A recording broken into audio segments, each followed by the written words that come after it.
Hi everyone, it's Miss Ross here. Welcome back to my YouTube channel. For anyone that doesn't already know, I am a Scottish primary teacher, and today I am here with a highly requested video that I have been so excited to make. Today I am going to be showing you what is on my iPad Pro and how I use it as a teacher. This is honestly just such a stylish and practical piece of tech. I remember before I got one, I used to always see teachers that had them and I was so jealous. I finally decided to invest in one, and today I am here to show you some of my favourite features. So just for a little bit of context, I bought this iPad back in August 2020. I did already have an early 2015 MacBook Air, which was very well loved, but I'd never actually owned an iPad before. I do love Apple products. I know their products are quite pricey, but I really enjoy the quality of them. My family all use Apple products and have been for quite a while now. I know that there are lots of equivalent devices available as well, but I've never been disappointed by Apple, so this just made sense for me. So this is the 12.9-inch 2020 iPad Pro in the colour silver, and it is the 256GB one, so I did go for the larger storage because when I bought it I did anticipate that this would be replacing my MacBook. It's just the Wi-Fi enabled one, it's not the cellular one, which made sense for me because I usually just hook it up to the personal hotspot on my phone, and usually I'm somewhere that has Wi-Fi anyway, so that's never really been an issue for me. But if you're someone that's on the go a lot, then maybe that might be something that you'd be interested in. Because I bought this in August and I am a teacher, I did get the education student discount pricing, so I bought the iPad and the Apple Pencil, and I also got a pair of AirPods as well. Altogether that came in at about £1,100. The iPad itself, before all of the discounts were added, would have come in at about £1,070, so to get the pencil and the AirPods as well at a discounted price, I thought that was a pretty good deal. Initially I did just buy it more for fun. I was really looking forward to playing around with Procreate because I am quite creative and I wanted to get back into drawing. I was looking forward to using it for video editing and also just for watching Netflix, because up till then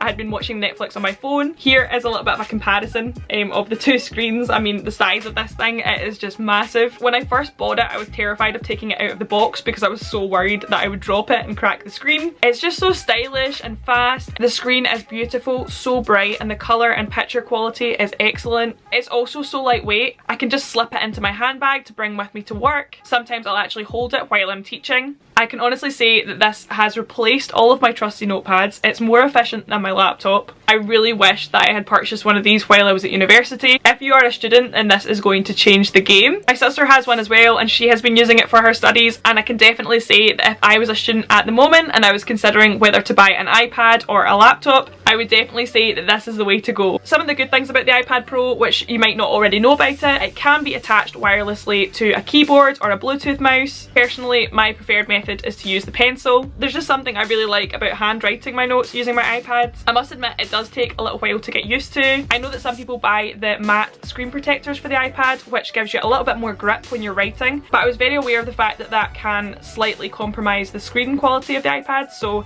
I decided not to go for that. I did end up buying a case from Amazon. I really like this one because it's still super sleek, super lightweight. It just has a little magnetic flip cover. It's not the most protective case, but one of the really cool features about the Apple Pencil is that you can magnetically attach it onto the iPad, and that's actually how it connects and how it charges.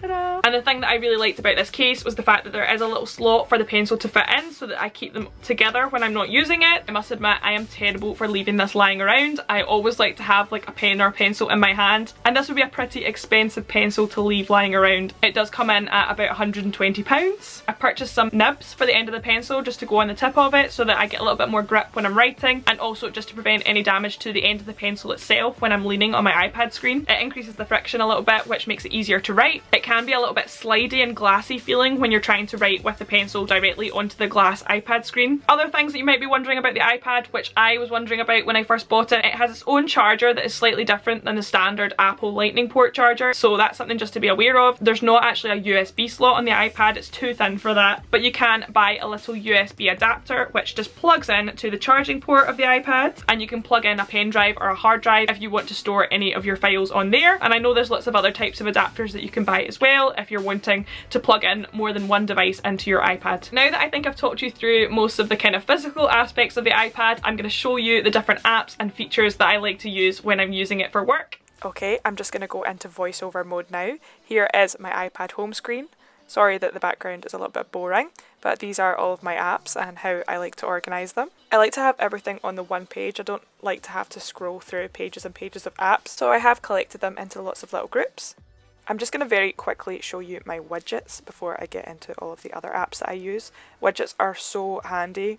From here I can get really quick access to my calendar and my weather app. I can also see how much charge my iPad, AirPods and pencil have. My watch should be on there as well, but I don't think it's connected right now, and I can also quickly add any notes from there if I want to. Shortcuts has honestly saved me so much time, and if you don't already use this then you are missing out.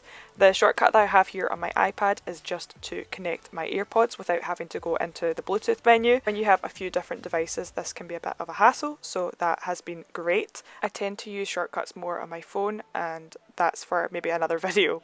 As you can see on the first row, I just kind of have all of the classic tools. Most of these are just the ones that come automatically on the iPad. Anything that I didn't use I just put into a random other folder. Similarly on the second row I have my WhatsApp and just some of the apps I use a little bit more regularly, like YouTube. Something that I wasn't sure about when I was looking into getting my iPad was where the actual file storage system was. It turns out it's actually the same app as what is already available on iPhone, just the Files app, and you can create folders in there and save any files in there. As you can probably see, this is looking a little bit empty. I don't actually use this that often because, as I'm about to show you in a few minutes, the note-taking app that I like to use has its own storage system. And my school also use Microsoft Teams and OneDrive to store all of their planning and things like that, so I don't often use this. When I do, it's quite often if I'm downloading something from an email or if I want to download some sort of file from the internet. I did some training a few months back and I downloaded the workbooklet for the training and I could annotate that using the iPad, which was really handy. You can use this to open up PDF files and sign something, or if you're doing a piece of academic reading and you want to annotate it, then this is also really helpful. One of the apps that I use most for note-taking is GoodNotes. This is a really popular app. I actually had to pay for it. I think it was only about £10, but I'm just going to quickly show you some of my favourite features. First of all, it's got its own little file storage system, which is quite cool, and you can save all of your documents into notebooks, so that definitely keeps everything nice and organised. Each notebook can be completely personalised, which I really like. There are a lot of different paper templates that you can choose from planners to even writing sheet music, and you can also completely customise the front cover, which is personally one of my favourite parts about buying notepads. You can also import an image, which is really helpful and something that I do quite often. I like to download templates for timetables from the internet. This is my favourite one at the moment, which I got from postermywall.com, and you can go in on their website and completely customise it. Once I've imported it into GoodNotes, then I can just annotate it using my Apple Pencil and write in all of the different lessons that week. One of my favourite parts about the large screen on the iPad is that I can actually multitask while I'm doing my planning. Sometimes I like to browse Pinterest for some ideas, so I can actually open that as a new window on the screen at the same time. If you're doing a reading or something and making notes on it, then you can also have those open in the screen at the same time. You can change the type of pen that you're using, as well as the width and the colour. I quite often use the zoom function, which helps me to write a bit more comfortably using the iPad. It's also so quick and easy to undo a mistake because all you have to do is double tap the screen and it will erase it for you. I love using all of the different highlighting colours, especially when I'm making to-do lists. I use this app a lot when I'm at staff meetings or when I'm doing any training and I want to make notes. Once I'm finished handwriting things, I'll quite often change the template back to a blank page so that my writing looks nice and neat and tidy. I am a little bit of a perfectionist, so sometimes it takes me ages to write out my notes and be happy with them, but one really cool feature if you are in a bit of a rush when you're writing things down, if you use the lasso tool to highlight what you've just written, then you can actually convert it into text, which is really helpful if you're taking notes in a rush and you're a perfectionist like me. Some other random features include the shape tool, which just helps you to draw perfect shapes. You can import photos into your text and annotate those. And you can really easily export your file if you want to share it with someone, like posting it in Teams or sending it in an email, and you can of course print it very easily as well. Procreate is another one of the apps that I use literally all of the time, but in terms of teaching, I don't really use it much for school. It's more just of a hobby thing that I like to do. There are lots of different canvas size options, and one of my favourite parts is that you can actually pinch the screen and tilt it to your heart's content. I am one of those people that like to tilt notebooks when I'm writing on them because that's just the way that I'm comfy writing. There are so many different brush options, from a sketching pencil to a calligraphy pen to a paintbrush. It's honestly just so similar to the real thing. Depending on how heavily you lean with the Apple Pencil, the screen is super sensitive, so it will pick that up. There are apps and adapters available to actually plug your iPad screen in or AirPlay it to an interactive panel if you have one in your classroom. So this could be a really interesting tool for modelling art lessons or really just any kind of lesson that requires you to do any writing or drawing. Procreate really has made me fall back in love with drawing. It's just so easy. You can zoom in and you can colour match, you can use the fill tool, you can create layers. I also quite often use it when I'm editing my YouTube thumbnails, so here's just a little example of a vlog I filmed a few months ago and the thumbnail that I made for that. From a teaching point of view, you could definitely use this if you are filming online learning tutorials and you want to personalise the video thumbnails and make them a little bit more easy to find. Procreate is definitely my favourite app in terms of annotating photos. I just find it very flexible and it does everything that I need it to do. Later on I will quickly touch on some of the photo editing apps that I use. I feel like I could go on all day about Procreate, but we're going to move on and I'll show you some of the ways I use other apps.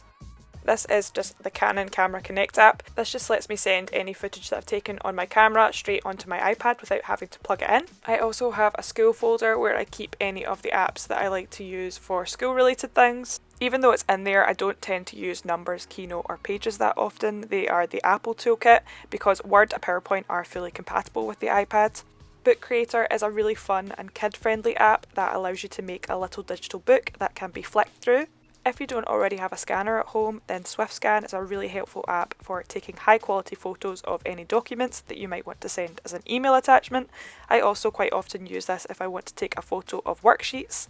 The Curriculum for Excellence app is really handy. It has a digital copy of the entire Scottish curriculum. You can go into each level and see all of the curricular areas and the different experiences and outcomes that the children need to achieve. If you didn't already know, you can actually use Google Docs to collaborate on a document. So for example, when my sister's away at uni, the two of us can access the same document at once. When she's writing an essay, sometimes I will give her some help. This is me just leaving her some feedback for her to go and look at later on. You can also do this through Microsoft Online, and that's a really good way of giving your pupils feedback if they submit a piece of work, for example through Teams, which is what my school uses. You can also collaborate with your colleagues to make resources and things like that too. Okay, and now we're moving on to my photo and video related apps. If you didn't already know, I use iMovie for editing my videos. For just simple videos and things that I make in school, I tend to use it on my iPad, but for more complicated projects, then I do still use my MacBook or my iMac for that. Most of these are pretty self-explanatory. I've got my YouTube Studio and my sub counter, which just helps me to see any analytics from my YouTube videos. Snapseed is my favourite app for editing my Instagram photos. Preview is really helpful when you're planning your Instagram feed and you want it to look nice and aesthetic, so I occasionally use that. And I also use Pixlr when I am making my YouTube thumbnails. I find it really easy to make collages with and get them just the right size. On my very bottom toolbar, where I keep the apps that I use the most, are my email apps. I've got my personal email on the left and the middle is Outlook, which I use for work, and my school, as I already mentioned, use Teams. If you're a teacher and you don't already do all of your planning digitally, then I really recommend it. It's just so efficient. Things aren't lost and they can be updated easily. We've also used Teams as our main platform during online learning in lockdown. But obviously, sadly, I can't show you very much of that because there's a lot of sensitive information on there. Hopefully this little overview has been helpful for teachers that are looking into getting an iPad. I might do a future video where I talk a little bit more about my social media and some of the other apps that I didn't mention. But that is all for now. Hopefully you found this video interesting and helpful. If you did enjoy it, please make sure you give it a thumbs up so I know to make more iPad and technology related content. I'd be really interested to know about your favourite apps and features. And if anyone has any questions about how I use my iPad Pro that I didn't mention in this video, then feel free to leave a comment down below and I'll try my very best to answer you. Thank you so much for watching. I will see you all in my next video. Bye!